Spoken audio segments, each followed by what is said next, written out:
All right, welcome back to Powers Family Farm. We're going to be doing part 3 of our project truck here, the Facebook project truck. We have done a couple things already that did not get filmed. My father-in-law was helping me, and projects tend to take about 3 times as long when I do things with him. Not because he's slow or anything, but there's a lot of analyzing. We'll put it that way.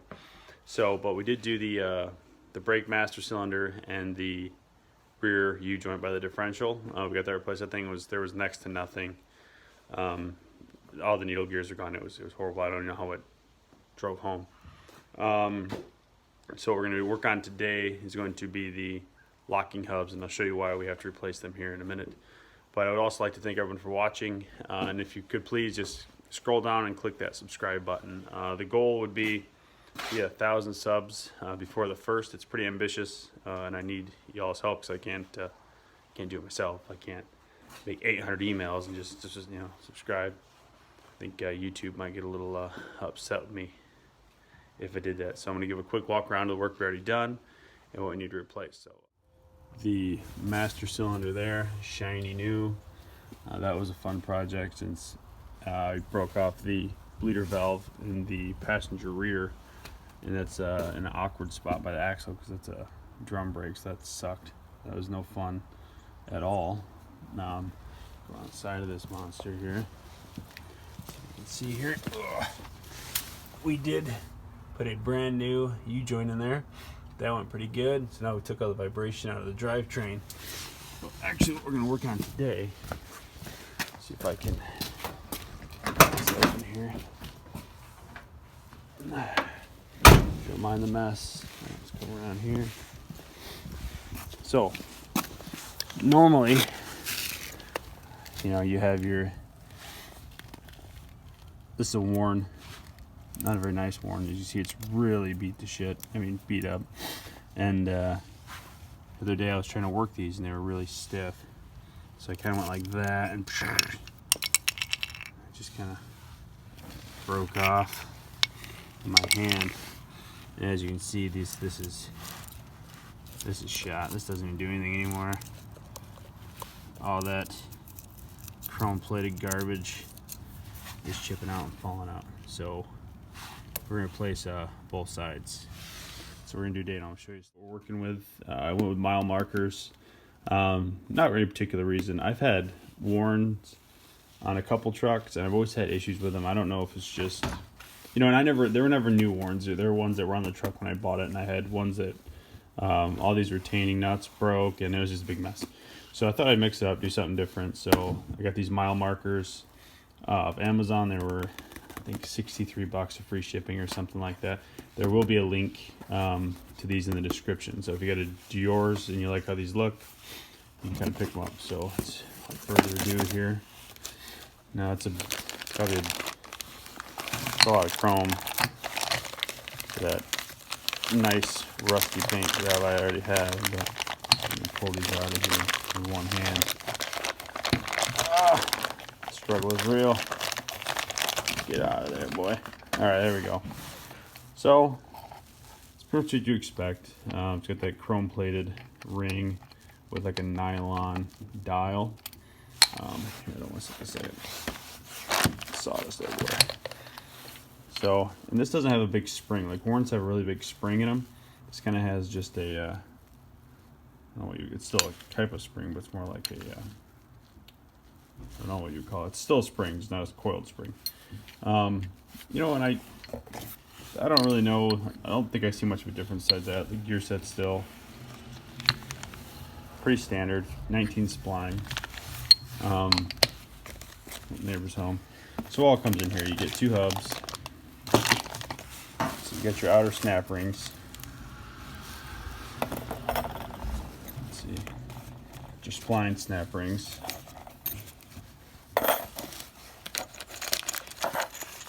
You got here. You got a little wrench. Then you got your retaining bolts.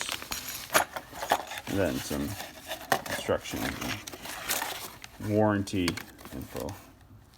But these warranties always kind of crack me up. I don't know if you can see them here. But the warranty is never anything let's see, not covered. So product caked in mud or grease, or products involved in an accident. I'm not sure when else these would fail. I guess we're just driving down the road and it decides to break. But I think it's only a 1-year warranty anyway, so I'm not worried about that. So that's what we're gonna install today. So let me get my tools around and we'll take out the old ones and we'll start putting in what ones these were. These are mile marker part number 302. I think the 104s have a like an aluminum dial. So I think that's what they actually show on the box. But this is just part number 302.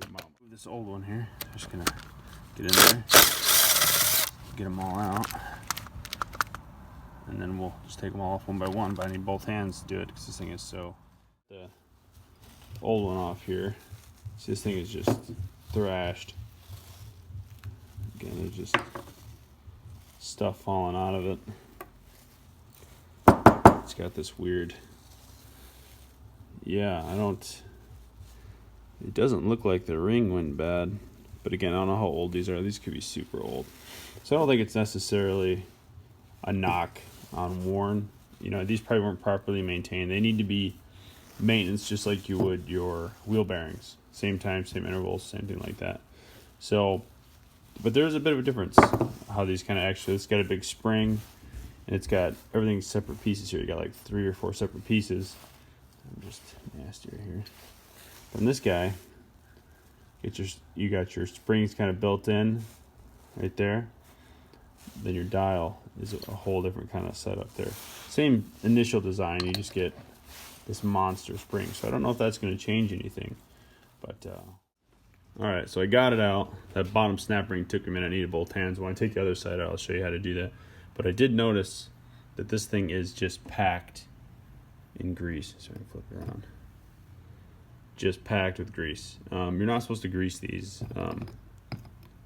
You're supposed to grease them, but lightly, like not like this. So if you are doing maintenance on these, or you're installing these for the first time, or whatever you're doing, don't pack them with grease like that. So these mile markers, they come from the manufacturer, how they want to put it in. This is grease. It's got a very light coat. You can't even really see it. Very light coat of grease on there. That's all you need. You don't have to go and do that. Don't do that. That's just going to bind it all up, and that's just extra wear and tear on your gear set. So I'm going to get the new one put in here, and I'll show you that. Just put a couple of these nuts in. Again, I'm going to try to do this with one hand. I got something to hold on to, so we can slide this in. Just gotta find it, work it in there.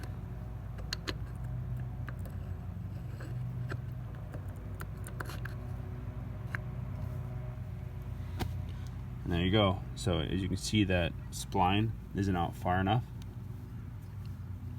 to get our snap ring on. So the snap ring's right there, and there's a groove in there. On focus. So all we have to do is come around to the back side here. It's probably easier with the tire off, but I'm not going to.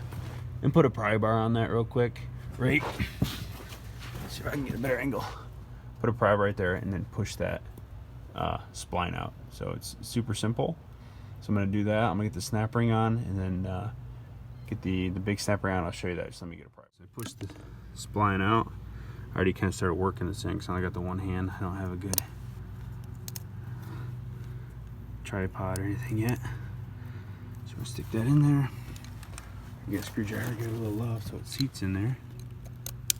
Just like that. Oh, boop. And it just sat right in there. Let's see if I can do this other one with one hand. We'll see here. So we'll take our other snap ring. Okay. Oh, that's not good. There we go. Oh, this is a crappy snap. I gotta use 2 hands, folks, but this just snaps right on here, and you set it back. So I'm gonna do that real quick, and then I'll show you that. We just slid the cap on, and then we're gonna tighten all these up here.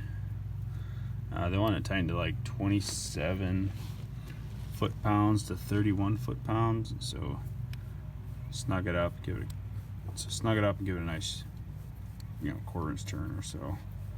So I'm gonna just snug these up on there, and then I'm gonna kind of do what I would for like a tire. I'm just gonna jump around and make sure it's seated evenly. So I'm gonna do all that, and then I'm gonna jump to the other side. I probably won't show you much of the other side unless I run into an issue, but I might get a better view of taking off the snap rings on the older one if I can do it with one hand.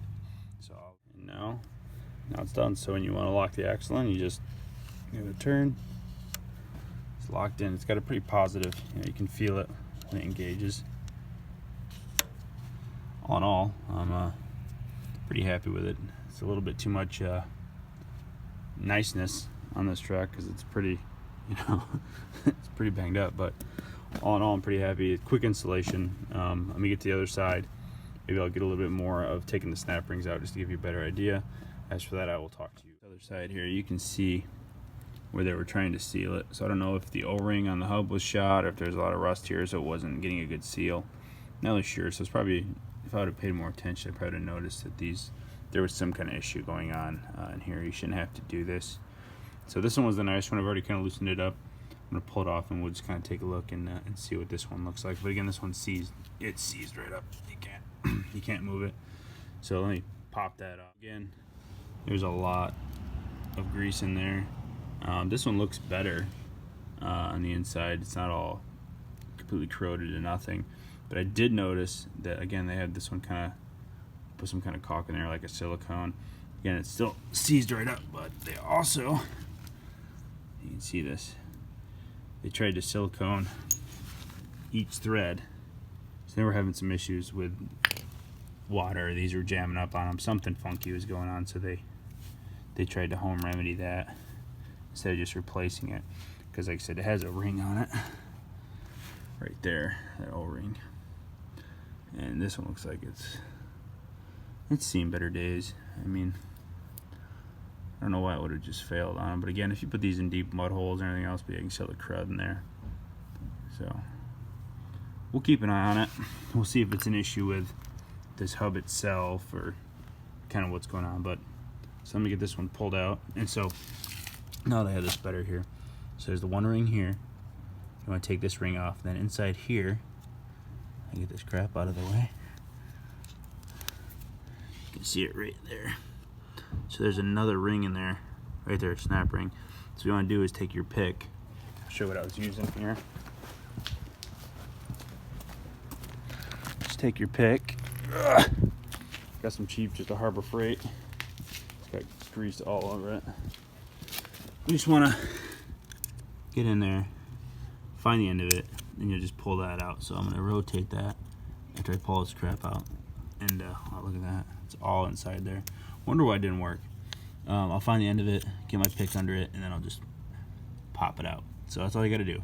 That ring. Put 2 of these fasteners back in, and it'll slide right out.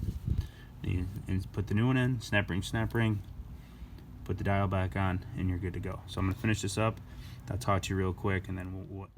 All right, that about does it. It's a pretty easy project. Should only take you, if you're slow, 15 minutes aside. It's really not a big deal. The only thing that might be a little tricky is getting that big internal snap ring off. If you don't have like a good dental pick with a hook like I showed you, I would suggest getting one, or else it's gonna be a real pain in the butt. You can't really get a screwdriver in there, so I would do that. I would suggest getting some kind of pick with a hook, something thin that you can get in there. As for that, we are gonna do some testing on it, get it out, make sure that 4-wheel drive works real good, because this is West Michigan. We're supposed to be getting a big kind of snow, first snow of the year, big snow. We've had a little bit of snow already, but it's supposed to be decent like effect next week with some record lows. So there'll be a chance to get it out and get some snow and or get some snow on it. Get in the snow, the deep stuff, and see how well it's going to do in the snow.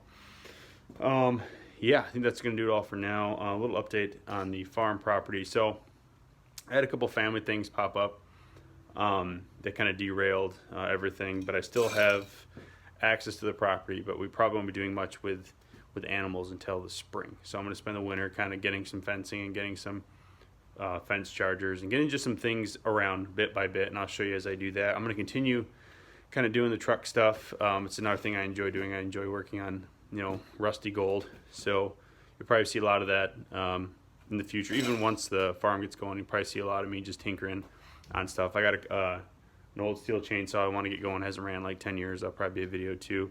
I got a bunch of other little small things I got to do with this that are pretty common problems I think a lot of guys and gals would like to see. And again, if you haven't already, please hit the subscribe button. If you have any questions or you want to know anything about it done today or anything else like that, please leave it in the comments below and I will answer every question or every comment. At least I try to. So that's going to do it for me. I hope everyone's been good, and I'll see you next time.